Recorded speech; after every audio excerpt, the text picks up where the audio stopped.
ഇത് തിരിച്ചറിയാൻ തക്കവണ്ണം നമുക്ക് ബുദ്ധിയെ തുറന്നു തരണമേ കർത്താവേ.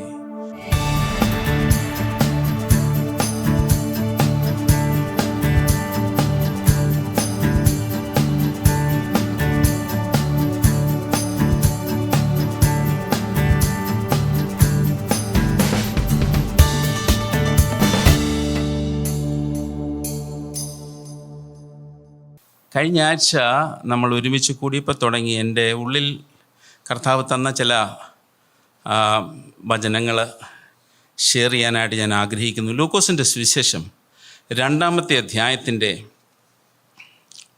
10-ാമത്തെ വാക്യം പ്രധാനമായിട്ട് വായിക്കാം. എന്നാൽ ആ ഭാഗം നാം കാണുന്നത് 8 തുടങ്ങിയുള്ള വാക്യങ്ങൾ നമ്മൾ വായിക്കുമ്പോൾ, അന്ന് ആ പ്രദേശത്ത് ഇടയന്മാർ രാത്രിയിൽ ആട്ടിൻകൂട്ടത്തെ കാവൽ കാത്ത് വെളിയിൽ പാർത്തിരുന്നു. ക്രിസ്മസിനൊക്കെ നമ്മൾ വായിക്കുന്ന ഭാഗമാണ്. അപ്പോൾ കർത്താവിൻ്റെ ഒരു ദൂതൻ അവരുടെ അരികെ നിന്നു. കർത്താവിൻ്റെ തേജസ് അവരെ ചുറ്റിമിന്നി. അവർ ഭയപരവശരായി തീർന്നു. ദൂതൻ അവരോട്, ഭയപ്പെടേണ്ട, സർവ്വജനത്തിനും ഉണ്ടാവാനുള്ളൊരു മഹാസന്തോഷം ഞാൻ നിങ്ങളോട് സുവിശേഷിക്കുന്നു. കർത്താവായ ക്രിസ്തു എന്ന രക്ഷിതാവ് ഇന്ന് ദാവീദിൻ്റെ പട്ടണത്തിൽ നിങ്ങൾക്കായി ജനിച്ചിരിക്കുന്നു. നമ്മൾ പല പ്രാവശ്യം വായിച്ചിട്ടുള്ളതും കേട്ടിട്ടുള്ളതുമായൊരു വചനമാണ്. ആ ബെത്ലഹേമിൻ്റെ ടൗണിന് വെളിയിൽ ഇടയന്മാർ ആടുകളെ കാത്തുകൊണ്ടിരുന്നു. സാധാരണക്കാരിൽ സാധാരണക്കാരായിരുന്ന ഇടയന്മാർ. ഈ ഇടയന്മാരോടാണ് ആദ്യം സുവിശേഷം കർത്താവ് അറിയിക്കുന്നത്. ഏറ്റവും ഈ സുവിശേഷം ആവശ്യമായിരിക്കുന്നത് ഈ ലോകത്തിൽ ഉന്നതന്മാർക്ക് വേണമെങ്കിലും ഏറ്റവും ഈ ലോകത്തിൽ ഈ പറയുന്ന പോലെ തള്ളിക്കളയപ്പെട്ടവർക്കും താഴ്ന്നവർക്കും പ്രയാസം അനുഭവിക്കുന്നവർക്കും വേണ്ടിയാണെന്ന് കർത്താവ് അതറിയായിരുന്നു. ഈ സുവിശേഷം അവർക്കാണ് ആവശ്യം. പക്ഷേ ഈ സുവിശേഷത്തെക്കുറിച്ച് അവരോട് പറഞ്ഞത് എന്താണ് ഇവിടെ പറഞ്ഞേക്കുന്നത്? സർവ്വജനത്തിനും ഉണ്ടാവാനുള്ളൊരു മഹാസന്തോഷം. സന്തോഷമെന്നുള്ളതല്ല അവിടെ പറഞ്ഞേക്കുന്ന വാക്ക് എന്നെ ഭയങ്കരമായിട്ട് ടച്ച് ചെയ്തു. മഹാസന്തോഷം. നമ്മുടെ പാസ്റ്റർ പലപ്പോഴും പറയാറുണ്ട്, ഹാപ്പിനെസ് ആൻഡ് ജോയ് 2 വാക്കുകളാണ്. ഹാപ്പിനെസ് എന്ന് പറയുന്നത് നമ്മുടെ തോട്ട് പ്രോസസ്സ്, നമ്മുടെ ചിന്തകളുമായിട്ടൊക്കെ ബന്ധപ്പെട്ട് എന്തെങ്കിലുമൊക്കെ സംഭവിക്കുമ്പോൾ നമുക്കൊരു ഫീലിംഗ് ആയിട്ട് വരുന്ന ഒരു ഇതാണ്, ഒരു അനുഭവമാണ്. എന്നാൽ ജോയ് എന്ന് പറഞ്ഞ വാക്കാണ് ബൈബിളിൽ എപ്പോഴും ഉപയോഗിക്കുന്നത്. ആ ജോയ് എന്ന് പറയുന്നത് ഒരു തരത്തിലൊരു ഇമോഷനാണ്. നമുക്ക് ഇമോഷൻ ഒരു വികാരം പോലെയാണത്. അത് നമുക്ക് ക്രിയേറ്റ് ചെയ്യാം, നമുക്ക് ഉണ്ടാക്കിയെടുക്കാനൊന്നും നോക്കത്തില്ല, അത് ഉണ്ടാകുന്നതാണ്. നമ്മൾ ഇന്നിവിടെ ഇരിക്കുമ്പോൾ നമ്മുടെ ഓരോരുത്തരുടെയും ഉള്ളിൽ ഈ ജോയ് ഉണ്ടെങ്കിൽ ആ ജോയ് ആ ഉള്ളിലിരിക്കത്തില്ല, അത് വെളിയിലോട്ട് വരും. ഇതിനെക്കുറിച്ചാണ് പറയുന്ന സർവ്വജനത്തിനും ഉണ്ടാവാനുള്ളൊരു മഹാസന്തോഷം. കർത്താവ് ഈ ഭൂമിയിൽ വന്ന് അവതരിച്ച് നമുക്ക് വേണ്ടി ഈ ഭൂമിയിൽ ഇവിടെ ജീവിച്ച് സാധാരണക്കാരിൽ സാധാരണക്കാരനായി ജീവിച്ച് കഷ്ടത അനുഭവിച്ച് മരിച്ച് ഉയർത്തെഴുന്നേറ്റ് ഇന്നും നമുക്ക് വേണ്ടി പിതാവിൻ്റെ വലതുഭാഗത്ത് പക്ഷപാതം ചെയ്തുകൊണ്ടിരിക്കുന്നതിൻ്റെ കാര്യം നമ്മുടെ ഉള്ളിൽ ഈ മഹാസന്തോഷം കൊണ്ട് നമ്മൾ നടക്കണമെന്നുള്ളതുകൊണ്ടാണ്. ഇതിനാണ് നമ്മളെ വിളിച്ചേക്കുന്നത്. ഇതാണ് ഈ സുവിശേഷം. ഈ സുവിശേഷം നമ്മുടെ ഉള്ളിൽ ഈ മഹാസന്തോഷം കൊണ്ട് നിറയ്ക്കുന്നില്ലെങ്കിൽ ലഭിച്ചതോ നമ്മൾ സ്വീകരിച്ചതോ നമ്മളായിരിക്കുന്നതോ എന്തൊക്കെയോ എവിടോ ചില ചെറിയ പാകപ്പിഴകളുണ്ടോ എന്ന് നമ്മൾ ശ്രദ്ധിക്കേണ്ടതായിട്ടിരിക്കുന്നു. ലൂക്കോസിൻ്റെ സുവിശേഷത്തിൽ തന്നെ 24-ാമത്തെ അധ്യായത്തിൽ അതിൻ്റെ 41 ഏതാണ്ട് അവസാന ഭാഗങ്ങളിലേക്ക് വരുമ്പോൾ യേശു കർത്താവ് ഉയർത്തെഴുന്നേറ്റു. ശിഷ്യന്മാരിപ്പോഴും യേശു കർത്താവ് ഉയർത്തെഴുന്നേറ്റു എന്നുള്ളതിൻ്റെ ആ മുഴുവൻ ഇമ്പാക്റ്റ് അവർക്ക് അങ്ങോട്ട് മനസ്സിലായിട്ടില്ല. അവരേതാണ്ട് ഇപ്പോഴും അവരുടെ ഭയത്തിൽ നിന്ന് അവർ ഒന്ന് വിമോചിതരായിട്ടില്ല. നമ്മൾ 36-ാമത്തെ വാക്യത്തിൽ നാം കാണുന്നത്, ഇങ്ങനെ അവർ സംസാരിച്ചു കൊണ്ടിരിക്കുമ്പോൾ അവൻ അവരുടെ നടുവിൽ നിന്നു, നിങ്ങൾക്ക് സമാധാനം എന്ന് പറഞ്ഞു. അവർ ഞെട്ടി ഭയപ്പെട്ടു. ഒരു ഭൂതത്തെ കാണുന്നുവെന്ന് അവർക്ക് തോന്നി. അവൻ അവരോട്, നിങ്ങൾ കലങ്ങുന്നതെന്ത്? നിങ്ങളുടെ ഹൃദയത്തിൽ സംശയം പൊങ്ങുന്നതുമെന്ത്? ഞാൻ തന്നെ ആകുന്നു എന്ന് എൻ്റെ കൈയും കാലും നോക്കി അറിവീൻ. എന്നെ തൊട്ടു നോക്കുവീൻ. എന്നിൽ കാണുന്നത് പോലെ ഭൂതത്തിന് മാംസവും അസ്ഥിയും ഇല്ലല്ലോ എന്ന് പറഞ്ഞു. ഇങ്ങനെ പറഞ്ഞിട്ട് അവൻ കൈയും കാലും അവരെ കാണിച്ചു. ഇത്രയും കാര്യം നമുക്ക് വായിച്ചതൊക്കെ നമ്മുടെ ബുദ്ധിയിലും നമ്മുടെ മനസ്സിലുമുണ്ട്. അടുത്ത വാക്യം നമുക്കൊന്ന് ശ്രദ്ധിക്കാം. അവർ സന്തോഷത്താൽ വിശ്വസിക്കാതെ അതിശയിച്ച് നിൽക്കുമ്പോൾ, അവർ ഈ യേശു കർത്താവിനെ കണ്ടപ്പോൾ അവർ അതിശയിച്ചു, അവർക്ക് സന്തോഷമുണ്ടായി. പക്ഷേ അവർക്കൊരു പ്രശ്നമുണ്ടായിരുന്നു, അവർക്കിത് വിശ്വസിക്കാൻ കഴിഞ്ഞില്ല. വിശ്വാസമില്ല. അതിശയമുണ്ടായി, സന്തോഷമുണ്ടായി, വിശ്വസിക്കാൻ കഴിയാതെ അവർ നിൽക്കുമ്പോൾ അവരോട്, തിന്നുവാൻ വല്ലതും ഇവിടെ നിങ്ങളുടെ പക്കലുണ്ടോ എന്ന് ചോദിച്ചു. അവർ ഒരു ഖണ്ഡം വറുത്ത മീനും അവന് കൊടുത്തു. അതവൻ വാങ്ങി അവർ കാണുകെ തിന്നു. പിന്നെ അവൻ അവരോട്, ഇതാകുന്നു നിങ്ങളോട് കൂടെ ഇരിക്കുമ്പോൾ ഞാൻ പറഞ്ഞ വാക്ക്. അപ്പോൾ കർത്താവ് അവരോട് പറയാൻ തുടങ്ങി, നിങ്ങളിപ്പം കാണുന്നുണ്ടല്ലോ എന്നെ ഇങ്ങനെ, ഇതായിരുന്നു ഞാൻ നിങ്ങളോട് ഇത്രയും കാലം പറഞ്ഞുകൊണ്ടിരുന്നത്. മോശയുടെ ന്യായപ്രമാണത്തിലും പ്രവാചക പുസ്തകങ്ങളിലും സങ്കീർത്തനങ്ങളിലും എന്നെക്കുറിച്ച് എഴുതിയിരിക്കുന്നതൊക്കെയും നിവൃത്തിയാകണം എന്നുള്ളത് തന്നെ എന്ന് പറഞ്ഞു. അന്ന് അവർക്ക് അത്രയുമേ ഉള്ളൂ.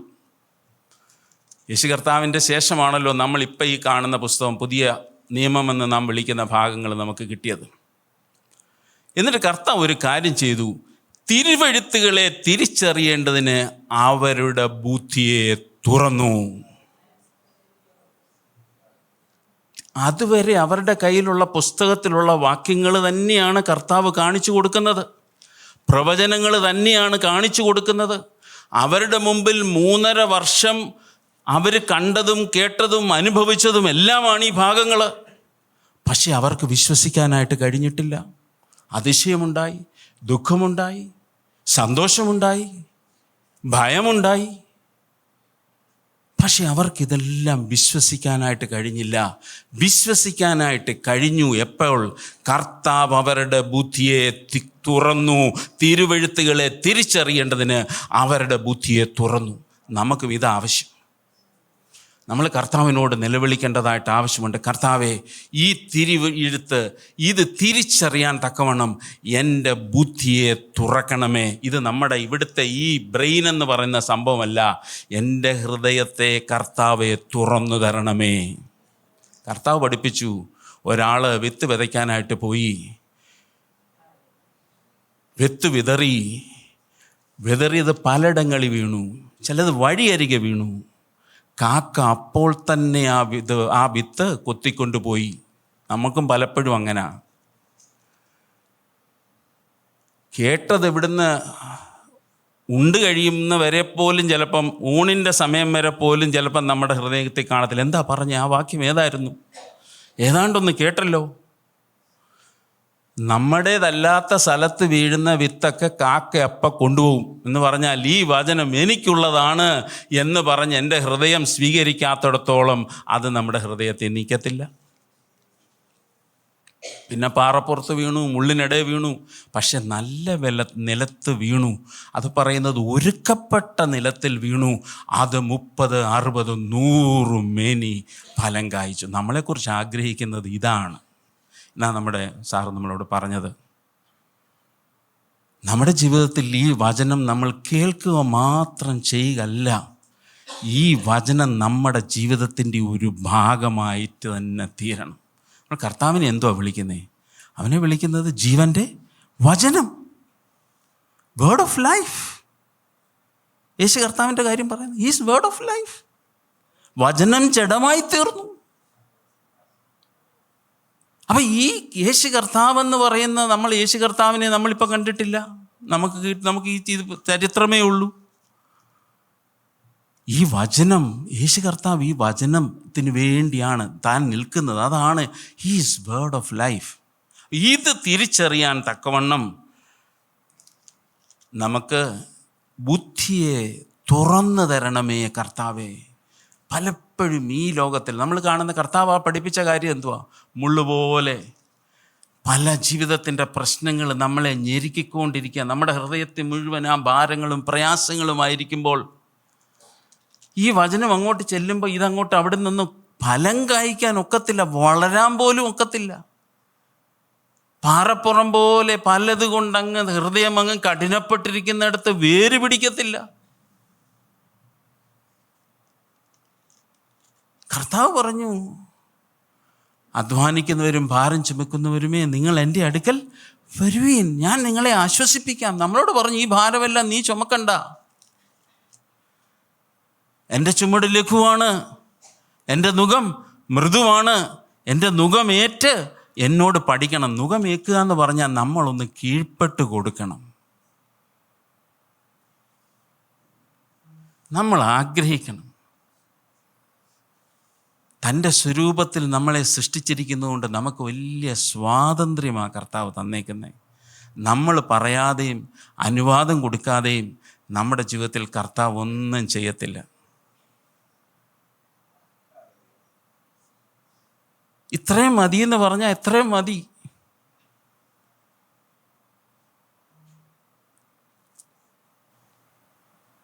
നമുക്ക് വളരെ ആഗ്രഹിക്കാം, കർത്താവേ മുമ്പോട്ട് ഞങ്ങളെ നടത്തണം. ഞങ്ങൾ തുടങ്ങിയിടത്ത് നിന്നാൽ പോരാ. നമുക്ക് ദൃഷ്ടാന്തമായിട്ട് ദൈവവചനം എഴുതി 40 വർഷം ചുറ്റി നടന്നിട്ടും യോർദാൻ കടന്നപ്പുറത്ത് കനാൻ ദേശത്തേക്ക് കടക്കാൻ കഴിയാതിരുന്ന ഒരു ജനം, വാഗ്ദത്തങ്ങൾ ഉണ്ടായിരുന്ന ജനം, കൂടൊന്നും ദൈവത്തിൻ്റെ സാന്നിധ്യം അനുഭവിച്ച ജനം, മേഘസ്തംഭവും അഗ്നിത്തൂണുമായിട്ട് തൻ്റെ സാന്നിധ്യം അനുഭവിച്ച ജനം, രാവിലെ ദൈവത്തിൻ്റെ പ്രൊവിഷൻ മന്നായായിട്ട് കിട്ടിക്കൊണ്ടിരുന്ന ജനം, കാലിലെ ചെരുപ്പ് എന്ന് ആലോചിച്ച് നോക്കിയേ. 40 വർഷം ഓരോരുത്തരുടെ ഉടുപ്പ് പോലും അവരുടെ ശരീരത്തിന് ഒത്തവണ്ണം വളർന്നു എന്ന് പറയുന്ന ഒരു ദൈവവചനം, ചെരുപ്പ് തേഞ്ഞില്ലെന്ന് പറയുന്ന ഒരു പ്രൊവിഷൻ, ഡിവൈൻ പ്രൊവിഷൻ, ആ കർത്താവിൻ്റെ അത്ഭുതകരമായിട്ടുള്ള കർത്താവിൻ്റെ പ്രൊവിഷൻ അനുഭവിച്ച ജനം 40 വർഷം പർവ്വതം ചുറ്റി നടന്നിട്ടും അവർക്ക്, അതുകൊണ്ട് എന്താ പറഞ്ഞ, അവർക്ക് വിശ്വസിക്കാൻ കഴിയാതിരുന്നു. അവർ മത്സരിച്ചുകൊണ്ടിരുന്നു. അവർക്ക് തങ്ങളുടെ മുമ്പിൽ വെച്ചിരുന്ന വാഗ്ദത്തത്തിലേക്ക് കടക്കാൻ കഴിഞ്ഞില്ല.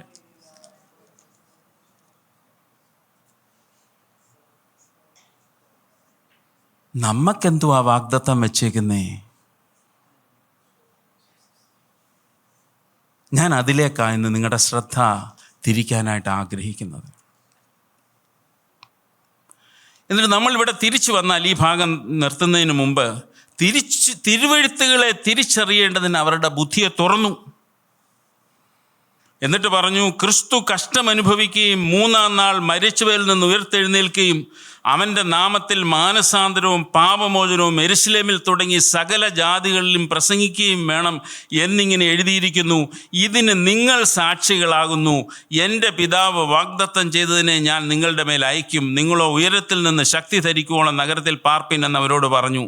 അനന്തരം അവൻ അവരെ ബഥാന്യോളം കൂട്ടിക്കൊണ്ടുപോയി കൈ ഉയർത്തി അവരെ അനുഗ്രഹിച്ചു. അവരെ അനുഗ്രഹിക്കയിൽ അവൻ അവരെ വിട്ടുപിരിഞ്ഞു, സ്വർഗാരോഹണം ചെയ്തു. അവർ അവനെ നമസ്കരിച്ചു. മഹാസന്തോഷത്തോടെ അവർ യെരൂശലേമിലേക്ക് മടങ്ങി. ഇപ്പം യേശു കർത്താവ് അവരെ വിട്ടുപിരിഞ്ഞു എന്നേക്കുമായിട്ട്. കർത്താവ് പറഞ്ഞു, ഞാൻ പോവാണ്, ഇനി നിങ്ങളുടെ കൂടെ ഇല്ല.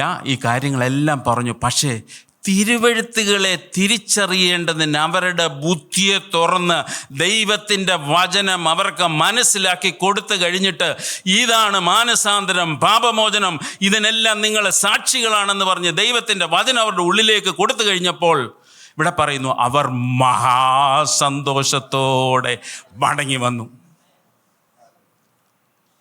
അപ്പം അന്ന് ആദ്യം ദൂതന്മാരവിടെ ഇറങ്ങി സുവിശേഷം പറഞ്ഞ സർവ്വജനത്തിനും ഉണ്ടാവാനുള്ള മഹാസന്തോഷം എന്ന് പറഞ്ഞത് ഇപ്പം ശിഷ്യന്മാരുടെ ഉള്ളിൽ കിട്ടി. എന്നിട്ട് പറഞ്ഞു, ഇതിന് നിങ്ങൾ സാക്ഷികളാ, ഇതും കൊണ്ട് നിങ്ങൾ പോക്കോ, ഉയരത്തിൽ നിന്ന് ശക്തി ധരിച്ചോണം, ഇതും കൊണ്ട് നിങ്ങൾ സാക്ഷികളാകണം. യോഹന്നാൻ്റെ സുവിശേഷം 15-ാമത്തെ അധ്യായത്തിലെ 9 തുടങ്ങിയുള്ള വാക്യങ്ങൾ ഈ ഭാഗത്തെക്കുറിച്ച് ഇതിനെക്കുറിച്ച് പറയുന്നത്, പിതാവ് എന്നെ സ്നേഹിക്കുന്നത് പോലെ ഞാൻ നിങ്ങളെ സ്നേഹിക്കുന്നു, എൻ്റെ സ്നേഹത്തിൽ വസിപ്പിൻ. പിതാവ് യേശു കർത്താവിനെ എങ്ങനെ സ്നേഹിച്ചോ അതേപോലെ ഞാൻ നിങ്ങളെ സ്നേഹിക്കുന്നു. യേശു കർത്താവിനെ പിതാവായ ദൈവം സ്നേഹിച്ചു, ഒരു സംശയവുമില്ല. എൻ്റെ പ്രിയ പുത്രൻ, അങ്ങനെയാണല്ലോ യേശു കർത്താവിനെ വിശേഷിപ്പിച്ചതും വിളിച്ചതും ഡിക്ലെയർ ചെയ്തു. യേശു കർത്താവിനെ പരീക്ഷയിൽ കൂടെ കടത്തിവിട്ടു. എബ്രായ ലേഖനം പറയുന്നു, കഷ്ടങ്ങളാൽ അവൻ അനുസരണം പഠിച്ച് തികഞ്ഞവനായി അവൻ അനേകർക്ക് രക്ഷയ്ക്ക് കാരണമായി തീർന്നു. ഇപ്പം അനേകരെ കഷ്ടങ്ങളിൽ കൂടെ കടത്തിവിട്ടു, അനുസരണം പഠിപ്പിച്ചു. യേശു കർത്താവ് അവസാനം ഗത്സമനെ വെച്ച് ചോദിച്ചു, പിതാവേ നിനക്ക് കഴിയുമല്ലോ, കഴിയുമെങ്കിൽ ഈ പാനപാത്രം എന്നിൽ നിന്നൊന്നും മാറ്റിത്തരരുതോ, നിനക്ക് എന്ത് വേണമെങ്കിലും കഴിയും, ഞാൻ അറിയുന്നു. പക്ഷെ തൻ്റെ ഹിതം അതല്ലായിരുന്നു. ഇത് യേശു കർത്താവും ഇതിനു വേണ്ടിയാണ് വന്നതെന്നറിഞ്ഞു. അതുകൊണ്ട് തന്നെ എന്ത് ചെയ്തു? മഹാകഷ്ടത്തിൽ കൂടെ കടന്നു പോകാനായിട്ട് ദൈവം അനുവദിച്ചു. ആ അനുസരണത്തിൽ കൂടി മടങ്ങി വന്ന് സകലർക്കും രക്ഷാകാരണമായി തീർന്നപ്പോൾ താൻ ആ കാൽവറി ക്രൂശിൽ വെച്ച് പിശാചിനെ ജയിച്ചു, മരണത്തെ ജയിച്ചു. താൻ എന്നേക്കുമായിട്ട് ഉയർത്തെഴുന്നേറ്റു. ചരിത്രത്തിൽ ഉയർത്തെഴുന്നേറ്റ് എന്ന് പറയാവുന്ന ഒരേ ഒരു അവതാരം യേശു ക്രിസ്തുവാണ്. അതുകൊണ്ടാണ് ഞാൻ ഇന്ന് യേശുവിനെ ആരാധിക്കുന്നത്. നമുക്കാർക്കും ജയിക്കാൻ കഴിയാത്ത മരണത്തെ ജയിച്ച ഒരേ ഒരാൾ യേശു ക്രിസ്തു. അതുകൊണ്ട് ആ ഉയർത്തെഴുന്നേറ്റ കർത്താവിലാണ് ഞാൻ വിശ്വസിക്കുന്നത്. അതാണ് നമ്മുടെ വിശ്വാസത്തിൻ്റെ ഏറ്റവും വ്യത്യാസം മറ്റുള്ളവരുമായിട്ട്.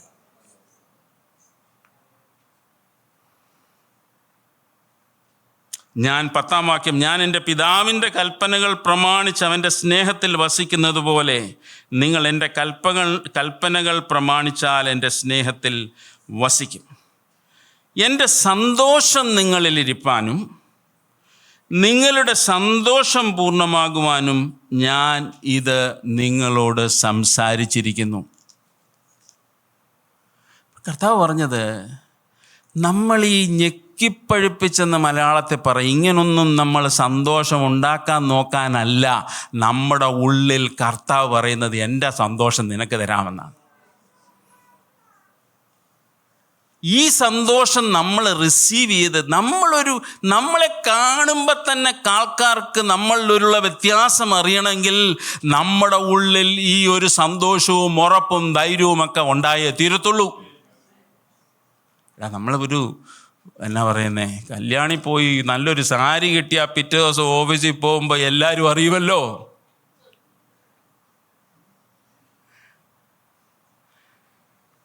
നല്ല ഞാൻ പ്രതീക്ഷിച്ചതിലൊക്കെ വളരെ കുറവായിട്ട് നല്ലൊരു സാധനം എനിക്ക് കിട്ടി. കൊടുത്തോണ്ട് ചെന്നില്ല, കയ്യിരിക്കുന്നേ ഉള്ളൂ. നമുക്കങ്ങനെ നമ്മുടെ ഉള്ളിലുള്ള സന്തോഷം മറ്റുള്ളവർ കാണുന്നെങ്കിൽ അതൊരു വികാരം തന്നെയാണല്ലോ. നമുക്ക് ലഭിച്ചിരിക്കുന്ന ഇത്ര വലിയ രക്ഷ നാം ഗണ്യമാക്കാതെ പോയാൽ നമുക്കെങ്ങനെ തെറ്റിയൊഴിയാനൊക്കും? നമ്മൾ ഈ രക്ഷയുടെ വില നമ്മൾ അറിയാതെ പോകുന്നു. കർത്താവ് നമുക്ക് തന്നിരിക്കുന്നത് നമ്മുടെ ഉള്ളിൽ നമുക്കതിൻ്റെ മുഴുവൻ അർത്ഥത്തിൽ നമുക്ക് സ്വീകരിക്കാൻ കഴിയുന്നില്ല. കാരണം നമ്മുടെ തിരുവെഴുത്തുകൾ തിരിച്ചറിയാൻ നമ്മുടെ ബുദ്ധിയെ തുറന്നു കിട്ടുന്നില്ല. നമ്മുടെ ഹൃദയം കഠിനപ്പെട്ടിരിക്കുന്നു, നമ്മളെ കണ്ണ് കുരുടായിരിക്കുന്നു. കർത്താവ് എൻ്റെ അടുക്ക വാ, കണ്ണിന് ലേപനം തരാം.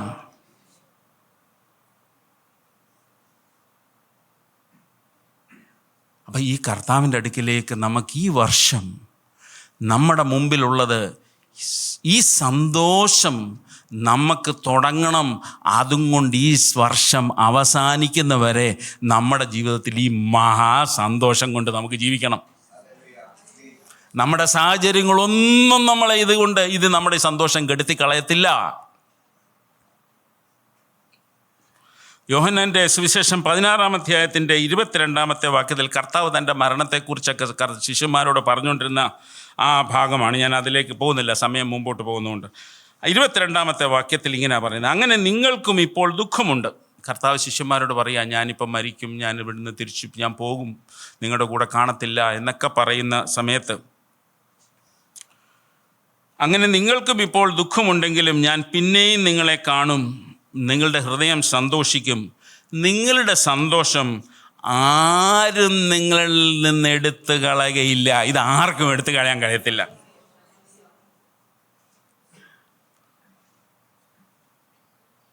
കർത്താവിൻ്റെ സന്തോഷം നമ്മുടെ ഉള്ളിൽ തന്നു കഴിഞ്ഞാൽ നമ്മൾ പാട്ട് പാടും, കർത്താവിൻ സന്തോഷം അവനൻ ബലം. ആർക്കും എടുത്തു കളയാൻ കഴിയത്തില്ല. ഒരു സാഹചര്യത്തിനും ഇതിനെ കെടുത്തിക്കളയാൻ കഴിയത്തില്ല. നമ്മുടെ ജീവിതത്തിൻ്റെ ക്വാളിറ്റി തന്നെ നമുക്ക് മാറ്റാൻ കഴിയും. പക്ഷെ ദാവീദ് ഒരു സമയത്ത് നിലവിളിച്ചൊരു ഭാഗമുണ്ട്. നമ്മളത് വായിച്ചിട്ടുള്ളത്, നമുക്കറിയാമത്. 51-ാമത്തെ സങ്കീർത്തനത്തിൽ താൻ പാപം ചെയ്ത് കഴിഞ്ഞിട്ട് പറയുന്നൊരു വചനമുണ്ട്. നമുക്കറിയാവുന്ന ഒരു വചനമാണ്. ഞാൻ അതൊന്ന് ജസ്റ്റ് ഒന്ന് ഓർപ്പിച്ചിട്ട് 51-ാമത്തെ സങ്കീർത്തനത്തിൻ്റെ 12-ാമത്തെ വാക്യത്തിൽ, നിൻ്റെ രക്ഷയുടെ സന്തോഷം എനിക്ക് തിരികെ തരണമേ. ഇത് ന്യൂ ടെസ്റ്റ്മെൻ്റ് അല്ല, ഓൾഡ് ടെസ്റ്റ്മെൻ്റാണ്. താൻ കർത്താവിൻ്റെ പ്രവാചകനായിരുന്ന ദാവീദ് പറയുക, ദാവീദ് പാപം ചെയ്ത് കഴിഞ്ഞപ്പോഴത്തേക്ക് ദാവീദിന് നഷ്ടപ്പെട്ടു പോയി ആ സന്തോഷം, ആ രക്ഷയുടെ സന്തോഷം, ദ ജോയ് ഓഫ് സാൽവേഷൻ എനിക്ക് തിരികെ തരണമേ. അപ്പം നഷ്ടപ്പെടാൻ കഴിയും, അത് കർത്താവിന് നമുക്ക് തിരികെ തരാനും കഴിയും. 1 പത്രോസിലേക്ക് നമ്മൾ വന്നാൽ, 1 പത്രോസ് 1-ാമത്തെ അധ്യായം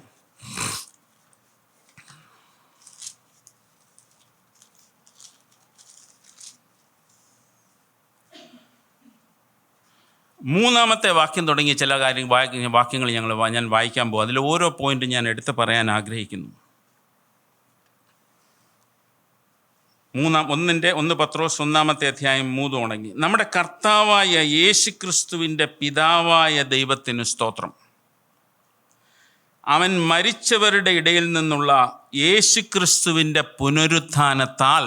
അപ്പം നമ്മളൊരു കാര്യം ഓർക്കണം, നമ്മുടെ ജീവിതത്തിൽ കിട്ടിയേക്കുന്ന എല്ലാ ബ്ലെസ്സിങ്ങിൻ്റെയും അടിസ്ഥാനമെന്ന് പറയുന്നത് യേശുക്രിസ്തു മരിച്ചവരിൽ നിന്ന് ഉയർത്തു എന്നുള്ളതാണ്. തൻ്റെ പുനരുത്ഥാനത്താൽ തൻ്റെ കരുണാധിക്യപ്രകാരം നമ്മെ ജീവനുള്ള പ്രത്യാശയ്ക്കായി. അപ്പം ഈ കർത്താവിൻ്റെ പുനരുത്ഥാനം കൊണ്ട് നമുക്ക് കിട്ടിയത് എന്താണ്? ജീവനുള്ള ഒരു പ്രത്യാശ. ചത്തുപോയതല്ല, ജീവനില്ലാത്തതല്ല, ജീവനുള്ള ഒരു പ്രത്യാശ. പ്രത്യാശ നഷ്ടപ്പെടുമ്പോഴാണ് മനുഷ്യർ എന്ത് ചെയ്യണമെന്നറിയാൻ വയ്യാത്തത്. ജീവിതം തന്നെ അവസാനിപ്പിക്കാനായിട്ട് മനുഷ്യർ ശ്രമിക്കുന്നത് പ്രത്യാശ അങ്ങ് മുഴുവനായിട്ട് നശിക്കുമ്പോഴാണ്. നമ്മളോട് പറയുന്നത്, നമുക്ക് ഏത് സാഹചര്യമായാലും അതിനകത്തൂടെ പോകാൻ ജീവനുള്ളൊരു പ്രത്യാശ കൊണ്ടാണ് നമ്മളെ നിറച്ചിരിക്കുന്നത്. അതുമാത്രമല്ല, അന്ത്യകാലത്തിൽ വെളിപ്പെടുവാൻ ഒരുങ്ങിയിരിക്കുന്ന രക്ഷയ്ക്ക്. അപ്പം നമ്മളൊരു കാര്യം ഓർക്കണം, നമ്മുടെ കാര്യം ഇത് ഇവിടം കൊണ്ടൊന്നും തീർന്നില്ല. ഇവിടെ വന്ന് ഞായറാഴ്ച ഇരുന്ന് ആരാധിച്ചു പോയി എന്നുള്ളതൊന്നും അല്ല. അന്ത്യകാലത്തിൽ വെളിപ്പെടുവാനുള്ള, ഇതുവരെ വെളിപ്പെട്ടിട്ടില്ല, വെളിപ്പെടുവാനുള്ള ഒരുങ്ങിയിരിക്കുന്ന രക്ഷയ്ക്ക്. അടുത്തത് വാക്യം വായിച്ചു വയ്ക്കണം, വിശ്വാസത്താൽ ദൈവശക്തിയിൽ കാക്കപ്പെടുന്ന നിങ്ങൾ. ഞാനിവിടെ നിൽക്കുന്നത് ഈ വാക്യത്തിൻ്റെ ഒരു ലിറ്ററൽ ഫുൾഫിൽമെൻറ്റാണ്. കഴിഞ്ഞ ആഴ്ച നശിപ്പിക്കാൻ തക്കവണ്ണം ഒരു തള്ളു കിട്ടി, പക്ഷേ കർത്താവ് നിലനിർത്തി. വിശ്വാസത്തിൽ ദൈവശക്തിയിൽ കാക്കപ്പെടുന്നവർ. നമ്മൾ എന്തോത്തിലാണ് കാക്കപ്പെടുന്നത്?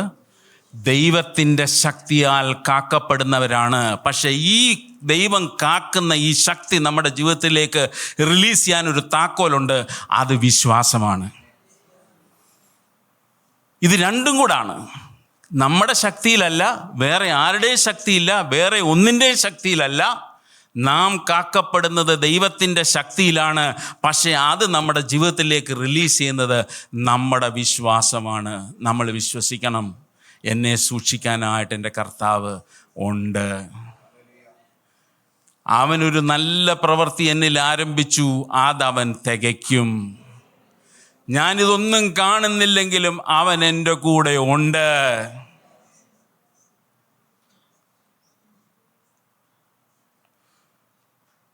സാഹചര്യങ്ങൾ എങ്ങനെയൊക്കെയാണെങ്കിലും അവൻ അസാധ്യമായിട്ടൊന്നുമില്ല.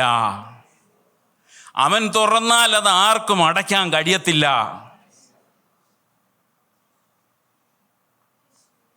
ദൈവത്തിൻ്റെ ശക്തിയാൽ കാക്കപ്പെടുന്നവരായ നാം,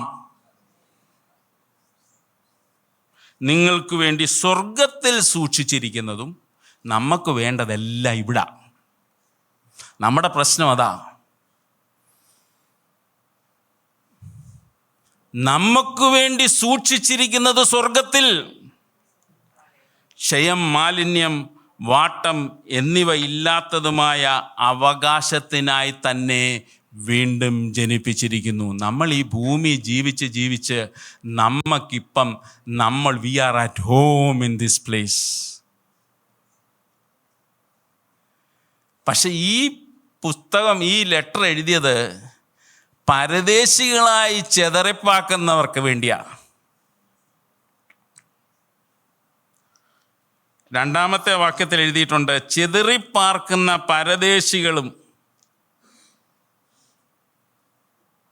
പരദേശികൾ മാത്രമല്ല, ചെതറിക്കപ്പെട്ടവരായ മനുഷ്യർക്കായി ഈ പത്രോസ് ഈ ലേഖനം എഴുതിയത്, ഈ ലെറ്റർ എഴുതിയത്. അവരോട് പറയുകയാണ്, നിങ്ങളുടെ അവകാശം സ്വർഗത്തിലാണ് സൂക്ഷിച്ചിരിക്കുന്നത്. നമുക്കിവിടെ എല്ലാം ഇവിടെ വേണം. ഇവിടെ ഒന്നും കാണുന്നില്ലെങ്കിൽ നമ്മൾ തൃപ്തരല്ല. കാരണം നമ്മുടെ ഫോക്കസ് ഇപ്പം നമ്മൾ ഇവിടോട്ടായിക്കഴിഞ്ഞു.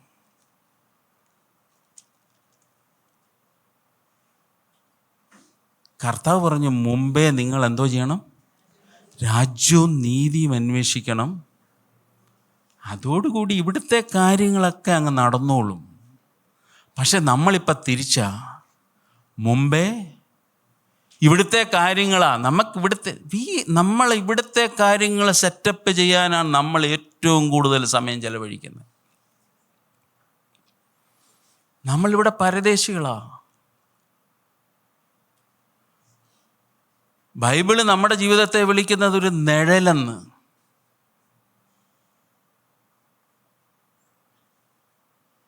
പുല്ല്, ഇങ്ങനെയൊക്കെയാണ് നമ്മുടെ ജീവിതത്തെക്കുറിച്ച് ബൈബിള് എഴുതിയിരിക്കുന്നത്. പക്ഷെ നമ്മൾ ഇതെല്ലാം അങ്ങ് വലിയ കാര്യമായിട്ട് വെച്ചിട്ട് നമുക്ക് തന്നിരിക്കുന്ന ഈ നിത്യജീവൻ എന്ന് പറയുന്നത് വളരെ ചെറിയൊരു കാര്യമായിട്ട് നമ്മൾ കണക്കാക്കുക.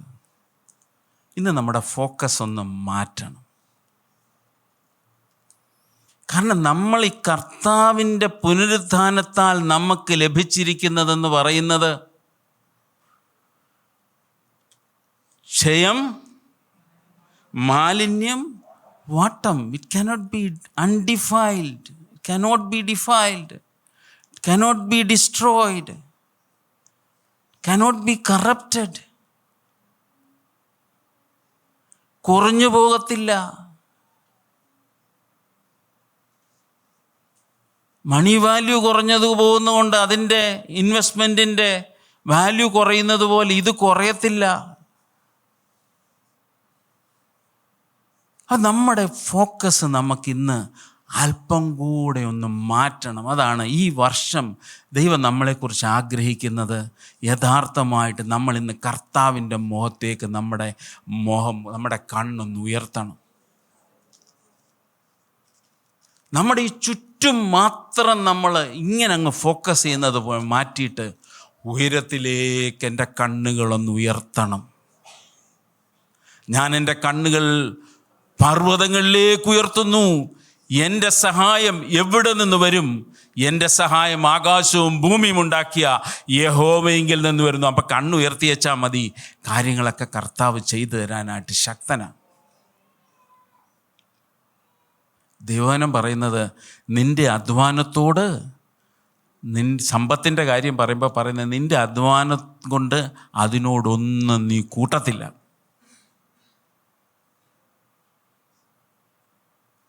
കർത്താവ് തരും. കർത്താവ് തരുന്നത് മതി. ഇട്ടിട്ട് പോയേ ഒക്കത്തുള്ളൂ. നമുക്കിവിടെ വേണ്ടതെന്ന് പറയുന്നത് ബൈബിള് പറയുന്ന പോലെ ധാരാളമായ ഒരു പ്രവേശനം നമ്മൾ അവിടെ ചെല്ലുമ്പോൾ വേണം. അതാ മലയാളത്തിലെ translation, a rich welcome in to the kingdom of God. നമ്മൾ അത് നഷ്ടപ്പെടുത്തിയിട്ട് ഇവിടെ നമ്മൾ കോൺസെൻട്രേറ്റ് ചെയ്താൽ നമ്മളെക്കുറിച്ച് ബൈബിള് പറയുന്ന നീ മൂഢനാ.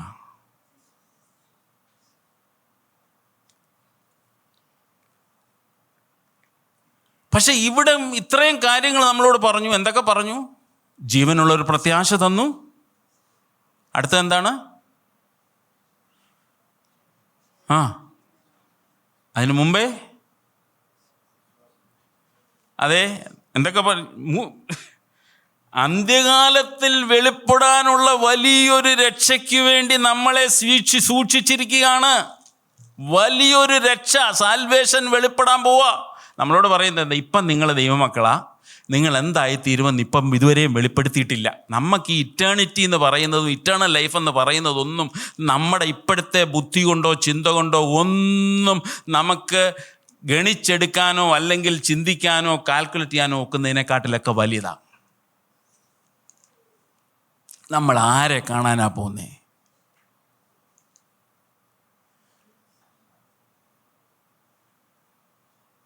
ഗാലക്സികൾ എത്ര ഉണ്ടെന്ന് ഇതുവരെ ഞങ്ങൾ സയൻറ്റിസ്റ്റുകൾ തിട്ടപ്പെടുത്തിയിട്ടില്ലെന്നേ.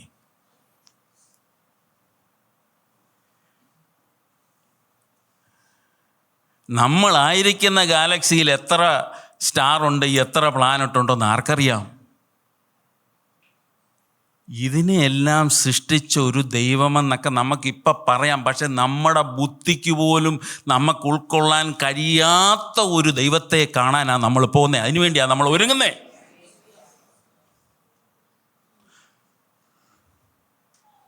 ഇത് കാണുന്ന കാര്യങ്ങൾ, കാണാത്ത കാര്യങ്ങളിലോട്ട് നോക്കിക്കഴിഞ്ഞാലോ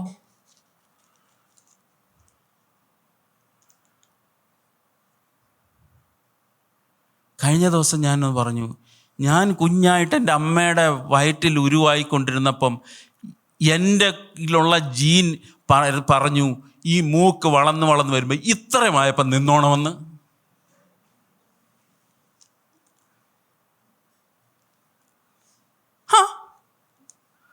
ഈ മൂക്ക് ഈ കുഞ്ഞിൻ്റെ വളർന്ന് വരുമ്പം ഒരു ജീൻ പറയും ഇത്രയും നീളമായി കഴിയുമ്പം ഇതിവിടെ നിൽക്കണമെന്ന്. ഓരോരുത്തരുടെയും ഓരോന്ന്. ഇതെവിടെ എഴുതി വച്ചേക്കുന്നേ? നമ്മുടെ DNA എഴുതി വച്ചേക്കുക. മനസ്സിലാക്കാൻ കഴിയുന്നുണ്ടോ? ഇതൊക്കെ സൃഷ്ടിച്ച, ഇല്ലാത്തതിനെ ഉള്ളതിനെ പോലെ വിളിക്കുന്ന, ഇതിനെ തൻ്റെ വാക്കിനാൽ നിയന്ത്രിക്കുന്ന ഒരു ദൈവത്തെയാണ് നമ്മൾ ആരാധിക്കുന്നത്. ഈ ദൈവമാണ് നമ്മളെ വിളിച്ചേക്കുന്നത്.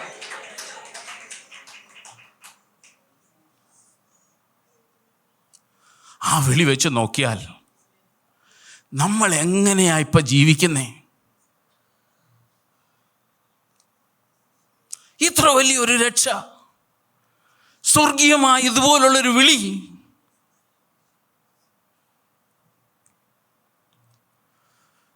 കർത്താവ് ഇതൊക്കെയൊന്ന് അല്പമൊക്കെ ഒന്ന് ഗ്രഹിക്കാൻ ഹൃദയത്തെ ഒന്ന് തുറന്നതാ. നമ്മൾ നിലവിളിക്കണ്ടേ? ഇത് നമ്മളെ എഴുതി തന്നേക്കല്ലയോ? മലയാളത്തിൽ വായിച്ചിട്ട് മനസ്സിലാകുന്നില്ലെങ്കിൽ ഇംഗ്ലീഷ്.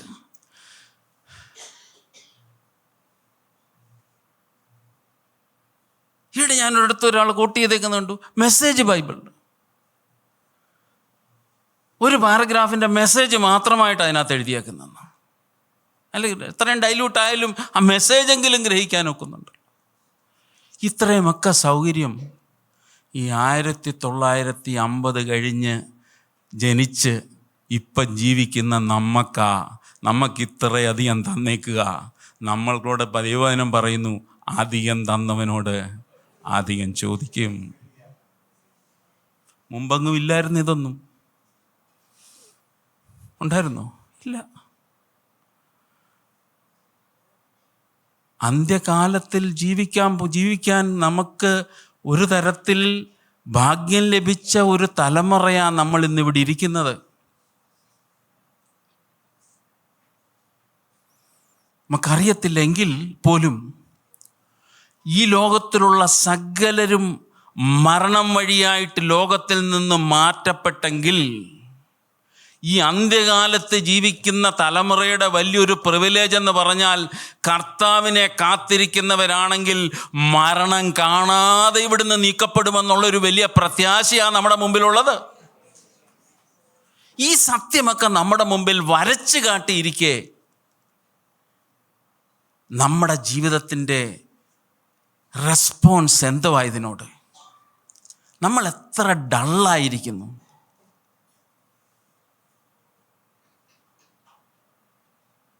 അതുകൊണ്ടാണ് പൗലോസ് ചോദിച്ചത്, നിങ്ങളെ ക്ഷുദ്രം ചെയ്ത് മയക്കിയത് ആര്? ഇതെല്ലാം വരച്ച് കാട്ടിയിരിക്കെ നിങ്ങൾക്കിതൊന്നും മനസ്സിലാകുന്നില്ലേ എന്ന് പൗലോസ് അന്ന് ചോദിച്ചത് നമ്മളോടും കൂടെ ചോദിച്ചേ.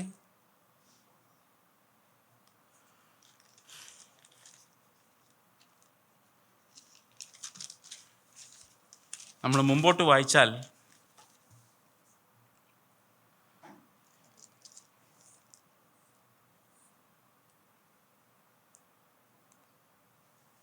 അപ്പം ഇത്രയൊക്കെ പറഞ്ഞു. നമ്മൾ പറഞ്ഞു അന്ത്യകാലത്തിൽ വെളിപ്പെടുവാനുള്ള രക്ഷ, ജീവനുള്ള പ്രത്യാശ, അന്ത്യകാലത്തിൽ വെളിപ്പെടുവാനുള്ള രക്ഷ. അത് കഴിഞ്ഞിട്ട് അടുത്ത എന്താണ് നമ്മൾ പറഞ്ഞത്? വിശ്വാസത്താൽ ദൈവശക്തിയിൽ കാക്കപ്പെടുന്നു. സ്വർഗത്തിൽ സൂക്ഷിച്ചിരിക്കുന്ന വലിയ അവകാശം. എല്ലാ കാര്യങ്ങളും പറഞ്ഞു, നമുക്ക് സന്തോഷമായി. പക്ഷെ തൊട്ടടുത്ത് പറയുന്നത് എന്താണ്? അഴിഞ്ഞു പോകുന്നതും തീയിൽ ശോധന കഴിക്കുന്നതുമായ പൊന്നിനേക്കാൾ നിങ്ങളുടെ വിശ്വാസത്തിൻ്റെ പരിശോധന വിലയേറിയത് എന്ന് യേശുക്രിസ്തുവിൻ്റെ പ്രത്യക്ഷതയിൽ പുകഴ്ചയ്ക്കും തേജസ്സിനും മാനത്തിനുമായി കാണുവാൻ അങ്ങനെ ഇടവരും. 6-ാമത്തെ വാക്ക് ഞാൻ മനഃപൂർവ്വം വായിക്കാതിരുന്ന, ഞാൻ വായിക്കുമ്പം അതിൽ നിങ്ങൾ ഇപ്പോൾ അല്പനേരത്തേക്ക് നാനാ പരീക്ഷകളാൽ ദുഃഖിച്ചിരിക്കേണ്ടി വന്നാലും ആനന്ദിക്കുന്നു. അപ്പം ഇതിനിടയ്ക്ക് ഈ ജീവനുള്ള പ്രത്യാശയും അന്ത്യകാലത്ത് വെളിപ്പെടുവാനുള്ള വലിയൊരു രക്ഷയും വലിയൊരു അവകാശവും ദൈവശക്തിയിൽ കാക്കപ്പെടുന്നവരുമായ നമുക്ക് കടന്നു പോകേണ്ട ഒരു വിഷയമുണ്ട്. നാനാ പരീക്ഷകളിൽ ശോധന ചെയ്യപ്പെടുന്നത് നമ്മുടെ വിശ്വാസമാണ്. നമുക്ക് കർത്താവിനെ വിശ്വസിക്കാൻ കഴിയുമോ ഇല്ലയോ എന്നാണ് എപ്പോഴും പരീക്ഷിക്കപ്പെടുന്നത്.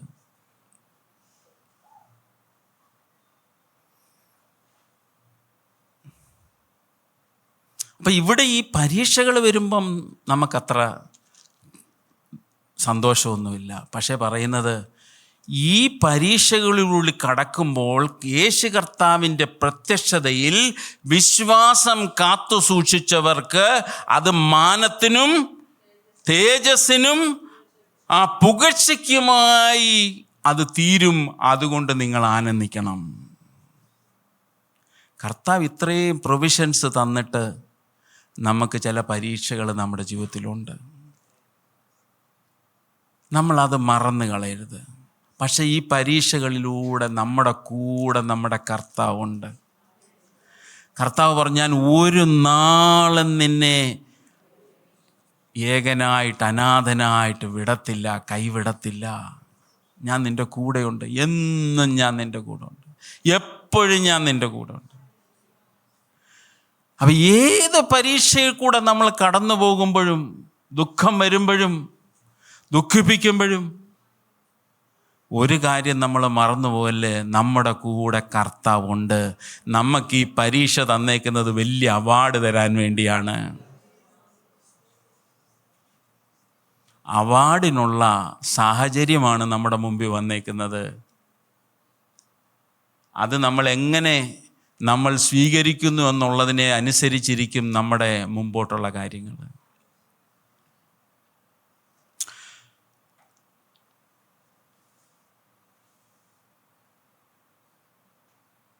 അത് കഴിഞ്ഞിട്ടുള്ള വാക്യം, 8-ാമത്തെ വാക്യത്തിലേക്ക് നമുക്ക് വരാം. അവനെ നിങ്ങൾ കണ്ടിട്ടില്ലെങ്കിലും സ്നേഹിക്കുന്നു. ഈ കാണാത്ത ഒരാളെ സ്നേഹിക്കുക എന്ന് പറഞ്ഞാൽ ഒരു ഇച്ചിരി ബുദ്ധിമുട്ടാണ്. നമുക്കൊരാളെ ഒന്ന് കണ്ട് പരിചയപ്പെട്ടൊക്കെ കഴിഞ്ഞാൽ സ്നേഹിക്കാൻ കുറച്ചുകൂടെ എളുപ്പം. കാണാത്ത ഒരാളെ സ്നേഹിക്കുന്നു. ഇവിടെ യേശു കർത്താവിനെ കുറിച്ചാണ് പറയുന്നത്, ഞാൻ കണ്ടിട്ടില്ലെങ്കിലും സ്നേഹിക്കുന്നു.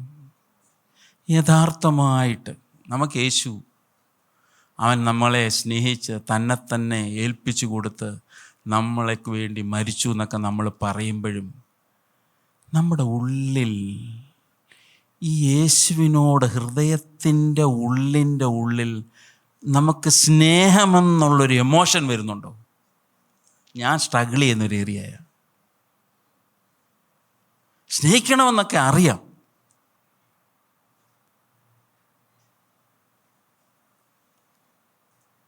പക്ഷെ ഈ അറിയുന്ന കാര്യമല്ല ഇവിടെ പറയുന്നത്. എൻ്റെ ഉള്ളിൽ സ്നേഹം ഉണ്ടെന്നേ.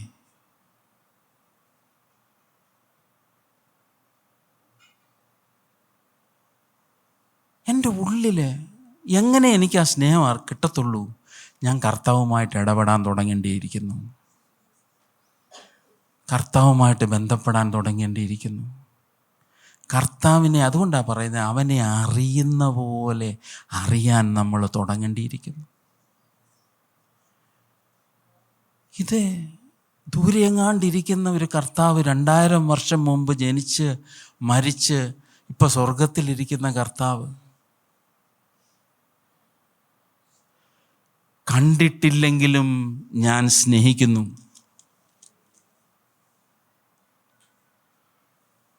ഇപ്പോൾ കാണാതെ വിശ്വസിച്ചും കൊണ്ട്, കാണാനൊന്നുമില്ല, കാണാതെ വിശ്വസിച്ചുകൊണ്ട്. യേശു കർത്താവ് ഉയർത്തെഴുന്നേറ്റു എന്നൊക്കെ ചെന്ന് പറഞ്ഞപ്പോൾ തോമാസ്ലിയ പറഞ്ഞു, ശിഷ്യൻ തോമസ് പറഞ്ഞു, ഞാൻ കണ്ടാൽ നിങ്ങൾ പറഞ്ഞുകൊണ്ടൊന്നും ഞാൻ വിശ്വസിക്കത്തില്ല, എനിക്ക് തൊട്ട് നോക്കണം. കുന്തമിട്ട് കുത്തിയത് ഞാൻ കണ്ടതാ, അവിടെ കുന്തത്തിൻ്റെ പാടുണ്ടോ നോക്കണം.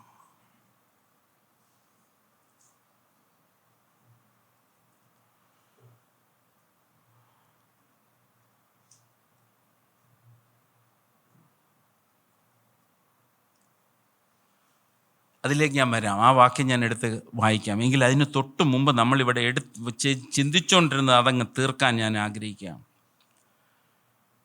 അവനെ നിങ്ങൾ കണ്ടിട്ടില്ലെങ്കിലും സ്നേഹിക്കുന്നു, ഇപ്പോൾ കാണാതെ വിശ്വസിച്ചും കൊണ്ട്. Are we trusting him?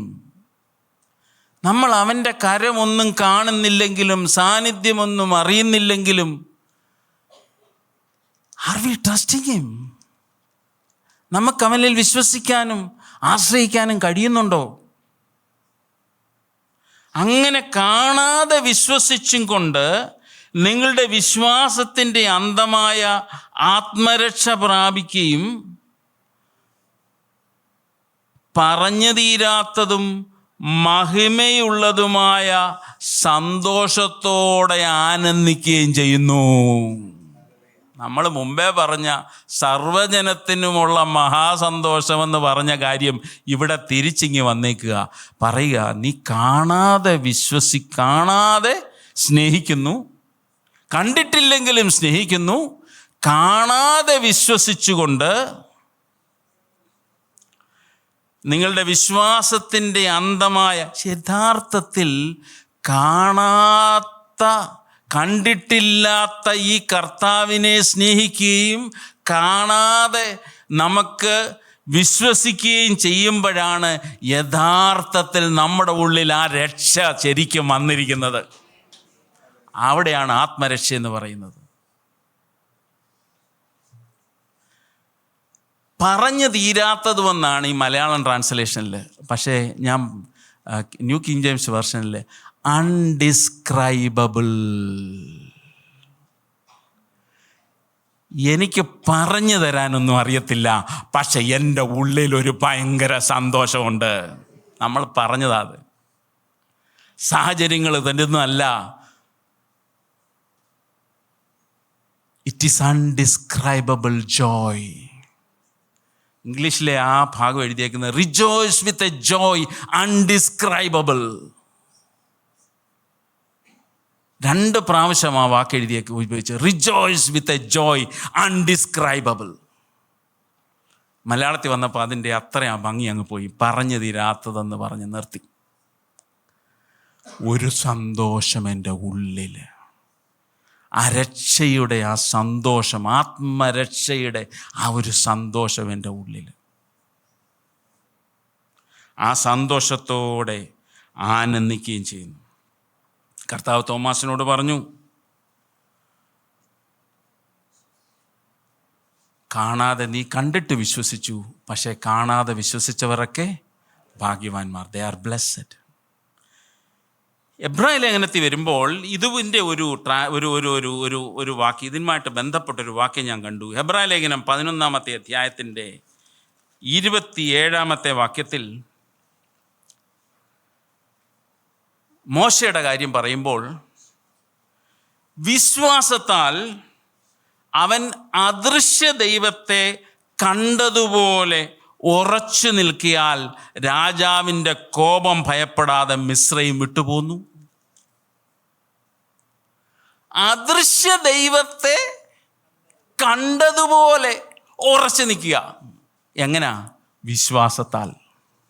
മോശ അതുകൊണ്ടാ മിസ്രയീമിൽ നിന്ന് ഓടിയ പുറമെ പറമോനൊന്നും വന്ന് പിടിക്കത്തില്ലെന്ന് പറഞ്ഞ് 40 വർഷം അവിടെ ജീവിച്ചിട്ട് ഓടിപ്പോരുന്നത്. അദൃശ്യനായ ദൈവത്തെ താൻ കണ്ടതുപോലെ ഉറച്ചു നിന്നു. അപ്പം നമ്മൾ ഇപ്പം കണക്ട് ചെയ്തു ആ വാക്യം ഒന്ന്. കാണാതെ വിശ്വസിക്കുന്നു. അദൃശ്യനായ ദൈവത്തെ കണ്ടതുപോലെ മോശ ഉറച്ചു നിന്നു. അതുകൊണ്ട് അവൻ മിസ്രയീമിൽ നിന്ന് ഓടി.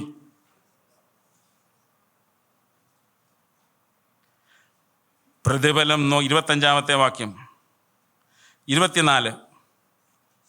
വിശ്വാസത്താൽ മോശ താൻ വളർന്നപ്പോൾ പാപത്തിൻ്റെ തൽക്കാല ഭോഗത്തെക്കാളും ദൈവജനത്തോടുകൂടെ കഷ്ടമനുഭവിക്കുന്നത് തെരഞ്ഞെടുത്തു. He made a choice. That was his choice. By faith, വിശ്വാസത്താൽ താൻ തെരഞ്ഞെടുത്തു.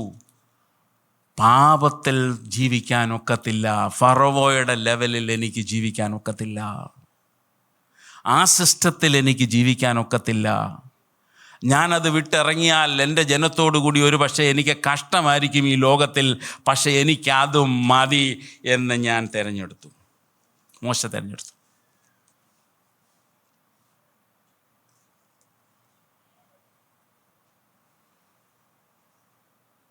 പ്രതിഫലം നോക്കിയത് കൊണ്ട് ഫറവോൻ്റെ പുത്രിയുടെ മകൻ എന്ന് വിളിക്കപ്പെടുന്നത് നിരസിച്ചു. ഏത് പ്രതിഫലമാണ് നോക്കിയേ? ഇപ്പോഴും അവിടുത്തെ ഓരോ പിരമിഡ് തുറന്നു നോക്കുമ്പോൾ ആവശ്യം പോലെ നിക്ഷേപം ഇപ്പോഴും കാണുന്നുണ്ടല്ലോ, ഓരോ ഡെഡ് ബോഡിയുടെ മമ്മിയുടെ കൂടെയും. അപ്പം ഇവിടുത്തെ പ്രതിഫലമായിരുന്നില്ല താൻ നോക്കിയത്. താൻ ഉയരത്തിലെ പ്രതിഫലം നോക്കി. പ്രതിഫലം നോക്കിയത് കൊണ്ട് ഫറവോൻ്റെ പുത്രിയുടെ മകനെന്ന് വിളിക്കപ്പെടുന്നത് താൻ വിട്ടുകളഞ്ഞു. മിസ്രയീമിലെ നിക്ഷേപങ്ങളെക്കാൾ ക്രിസ്തുവിൻ്റെ നിന്ന വലിയ ധനം എന്ന് എണ്ണി. He counted. ഇതെല്ലാം ആക്റ്റീവായിട്ട് താൻ ചെയ്തു. എല്ലാം ബൈ ഫെയ്ത്ത്. ആക്റ്റീവായിട്ട് താൻ ഈ ചോയ്സ്, ഈ തൻ്റെ ചോയ്സിൻ്റെ കാര്യം എന്താണ്? തൻ്റെ ഉള്ളിൽ വന്ന വിശ്വാസം. ആ വിശ്വാസത്തിന് കാര്യം എന്തായിരുന്നു?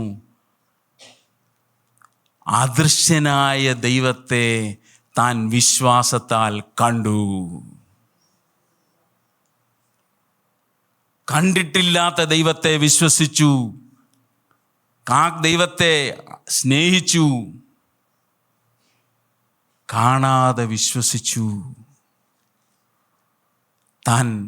തൻ്റെ ജീവിതത്തിൽ വലിയ ചോയ്സുകൾ ചെയ്തു. ദൈവം തന്നെ എടുത്തുപയോഗിച്ചു.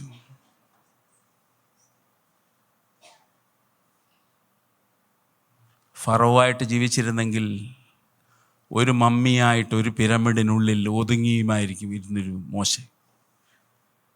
പക്ഷെ താൻ അദൃശ്യനായ ദൈവത്തെ കണ്ടതുപോലെ ഉറച്ചു നിന്ന് വിശ്വാസത്തിൽ തൻ്റെ ജീവിതത്തിൽ ഈ ചോയ്സ് താൻ എടുത്തപ്പോൾ തൻ്റെ ജീവിതം മാറി മറിഞ്ഞു. തൻ്റെ പേര് നിത്യതയിൽ ആയി. മോശെ എന്ന് പറഞ്ഞാൽ ആരാണ്? യേശു കർത്താവിൻ്റെ അടുക്കൽ താൻ മരണത്തിൻ്റെ ജീവിച്ചിരിക്കുന്ന, മോശ മരിച്ചു, ദൈവം അടക്കി എന്ന് പറയുന്നെങ്കിലും മറുപമലയിൽ യേശു കർത്താവിനെ ധൈര്യപ്പെടുവാനും കാര്യങ്ങൾ സംസാരിക്കാനും പിതാവായ ദൈവം ഭൂമിയിലേക്ക് അന്ന് അയച്ചത് ഒരാൾ മോശയാണ്. നമ്മൾ ഇന്ന് കേട്ടതും കണ്ടതും ഞാൻ ഇവിടെ കൊണ്ട് നിർത്താൻ പോവാം. ഒരു വലിയ മഹാസന്തോഷം സർവ്വജനത്തിനുമുണ്ടായി യേശു കർത്താവിൻ്റെ ജനനത്തിൽ. അതായിരുന്നു സുവിശേഷം. കർത്താവ് പറഞ്ഞു, എൻ്റെ സന്തോഷം ഞാൻ നിങ്ങൾക്ക് തരുന്നു. ഈ സന്തോഷമെന്ന് പറയുന്നത് നമുക്ക് വെളിയിൽ നിന്ന് ഉണ്ടാകുന്ന സാധനമല്ല. ഇത് നമ്മുടെ ഉള്ളിൽ കിട്ടണം. ഇത് നമ്മുടെ ജീവിതത്തെ മാറ്റിമറിക്കും.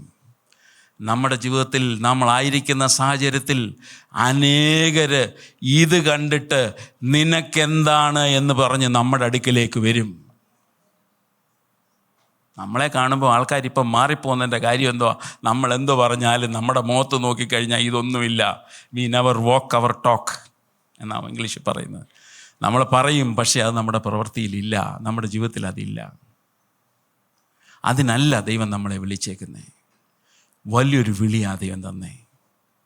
ഈ ഒരു പുതിയ വർഷം ഈ വിളിയും തെരഞ്ഞെടുപ്പും ഉറപ്പാക്കിക്കൊണ്ട് മുമ്പോട്ട് പോകാൻ ദൈവം നമ്മളെ സഹായിക്കട്ടെ. കർത്താവിൻ്റെ വലിയ സന്തോഷത്താൽ നമ്മളെ നിറയ്ക്കട്ടെ. പരിശുദ്ധാത്മാവ് ചെയ്തെടുക്കാൻ ശക്തനാണ്. നമുക്ക് ദൈവത്തിൽ ആശ്രയിക്കാം. Thank you Jesus. ഹല്ലേലൂയ. ഇന്ന് കേട്ട ഈ സന്ദേശം തീർച്ചയായിട്ടും നിങ്ങൾക്ക് അനുഗ്രഹമായിരുന്നു ഞങ്ങൾ വിശ്വസിക്കുന്നു. ഒരുപക്ഷെ നിങ്ങൾ ഇതുവരെയും ഈ ചാനൽ സബ്സ്ക്രൈബ് ചെയ്തിട്ടില്ലെങ്കിൽ ദയവായി ഇപ്പം തന്നെ ഒന്ന് സബ്സ്ക്രൈബ് ചെയ്യുക. ഈ സന്ദേശം മറ്റു ചിലർ കൂടി ഒന്ന് ഫോർവേഡ് ചെയ്ത് കൊടുക്കുക. നിങ്ങൾക്കിത് അനുഗ്രഹമായിരുന്നെങ്കിൽ തീർച്ചയായിട്ടും അത് മറ്റുള്ളവർക്കും ഒരു അനുഗ്രഹമായി തീരുവാൻ അത് കാരണമായി തീരും.